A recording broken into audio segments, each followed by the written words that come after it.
ბევრმა თქვენთაგანმა გამოთქვა მწუხარება იმასთან დაკავშირებით, რომ მე ჩემი ლამაზი ბინიდან გადავდივარ და უნდა გადავიდე პატარა 100 კვადრატულში. ციცოს ბინა ძალიან კარგად იცით რაც არის და როგორც არის, მაგრამ ის გარემონტდება, რა თქმა უნდა.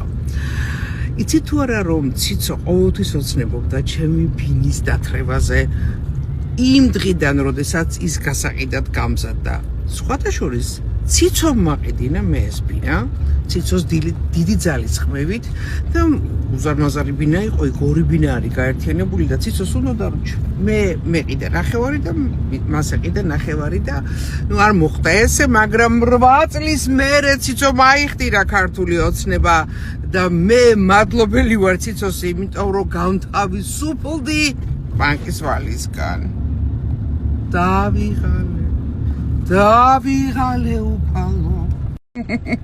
აქტიურად 2018 წლიდან დღემდე თვეში 10,000 ლარს ვიხდიდი და უკაცრავად და ყვერები გამომება.